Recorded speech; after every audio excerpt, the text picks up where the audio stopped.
All right, so just going to kind of review a little bit what we did yesterday. In this first slide here, we just looked at things that would satisfy really either one of these two forms, one being sine and one being cosine. And we talked about the values for A controlling the amplitude, the value of B having some effect on the period. We talked about here the idea of multiplying the period of the parent function, which is 2 pi times the reciprocal of the B value. C value up here controlling the phase shift. Remember that that's a left or right shift. If it's negative, we shift to the right. If it's positive, we shift to the left. And this value here at the end, the D value, controls the vertical shift, positive being a shift up and negative being a shift down. I just talked about this idea of making sure that we factored. If it wasn't factored in the example that we're going to go over here, we'll talk about that again. This is the first example. We did this in one class, but not in the other one. This is a little bit easier of an example than the one we're going to talk about next. Again, the idea here would be kind of identifying those key characteristics, using that to generate a set of points here. And if you want to go ahead and do this, this is for period 5. If you want to go ahead and kind of use this and maybe go through this real quick and make sure you're getting the same points. We get our 5 important points down here, those graph up here. Go ahead and do that. We'll go over one together here in a second. This was the second example. We did this in both classes. This example 2, which was a sine function. In this one, we had to factor out the 1/2 here, and that kind of put it into the form that was up at the top of the notes in the box. I want to talk about example 3. So again, same kind of basic directions here. We're listing the characteristics of the function, graphing 2 periods and at least 5 key points. So let's go ahead and start this one. And I think the first thing we'll notice here is that the initial graph is initial equation as given is not actually in that factored form. We have 2 times x, but the stuff that's here is not in parentheses. Okay, so we're going to make sure that happens first. So what we're going to do is we're just going to start with the rest of it here. Negative 2 cosine, and then we're going to factor that 2 out, put everything else in parentheses, and then we're going to leave that +1 there. Now what I want to think about with this part is what do I need to multiply by to get back to where I started from? So that's going to be x. That would give me my 2x.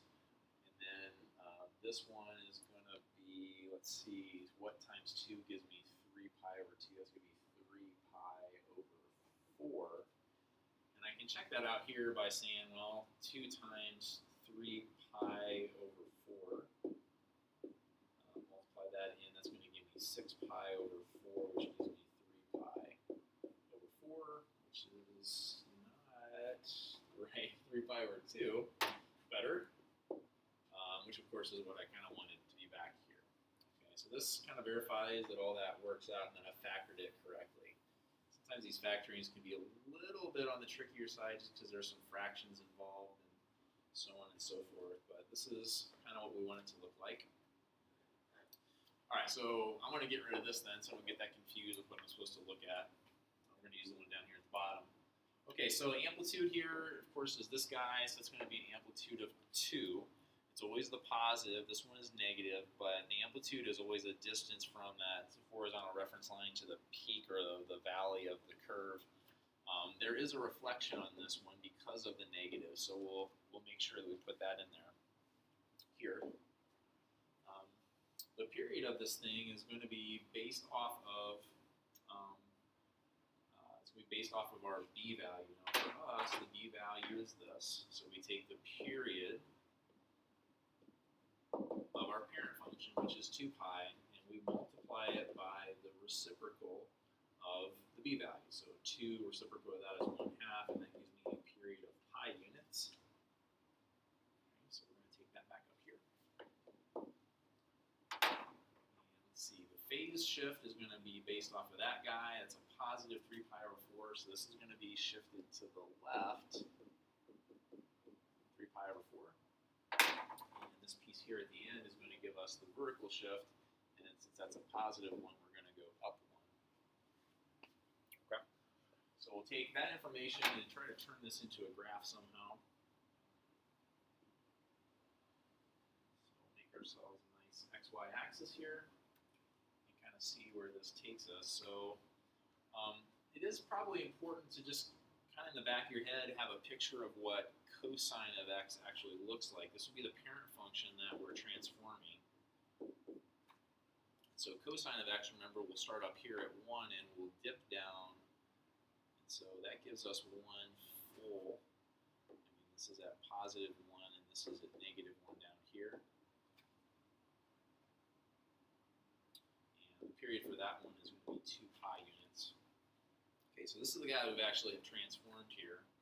We are working with a cosine function. So let's see. So the first thing we always want to do here is to do our phase shift and our vertical shift first. That's going to reorient our origin. That's going to be kind of our, that would be sort of our focal point for doing the rest of the transformations beyond that. So, we kind of have to come up with a good scale here. A lot of times it doesn't really matter what the scale is. We'll kind of factor all that into the t-table when we get to that. But if we're going at 3/4, 3 pi over 4 over, maybe we can just make each one of these about 3 pi or pi over 4. And then this one is actually going to get shifted up 1 as well. Okay, so our new origin here would be, this would be our new x-axis that's been shifted up 1. And then we also here have been shifted over. I'm just going to make each one of these pi over 4. It's probably going to be in the way of my other points, but so if I make each one of the tick marks on the x-axis pi over 4, that kind of gives us a nice axis to work with. And so this new axis, the new origin, which was here, is going to be kind of shifted up to here. Of course, because we're working with a cosine function, though, that's not where our graph starts. Usually our graph for a cosine function would start up here at positive 1. This one actually is a negative. There has been a reflection here. So what we're going to want to do is if that were just this, y equals negative cosine of x, then that would simply start down here and do this. The whole thing just gets reflected across the x-axis. So that's kind of the shape that we're working with on this one because it is, in fact, a negative 2 here. All right, so we're going to come up here. From this origin point, we're going to go down 1 because that would be where the first point on our parent function would be down here at negative 1. But this also has an amplitude of 2. So from this new moved origin, instead of going down 1, I'm actually going to go down 2. So this is going to be my first point right here. And we'll go ahead and just make a table of values as we go here. So that first point is going to be at negative 3 pi over 4. And also at negative 1 would be the y coordinate there. All right, so at that point then we kind of use the period to find the end of the first full cycle. So with reference to this down here, we're actually finding this guy, this point, to find our end of the full cycle there. That's going to be exactly pi units away. So what's going to be 1, 2, 3, 4 units away? I'm going to be over here. And that is going to be at the point, make this a little bit bigger. That would give me the point pi over 4 and negative 1 as well.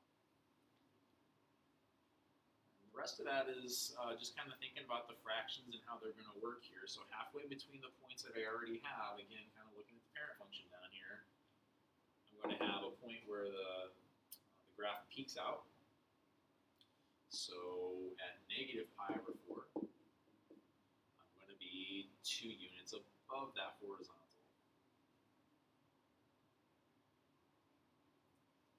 And again, if I go back down here, halfway in between, I should use a different color here, halfway in between here and here, it's going to cross the x-axis.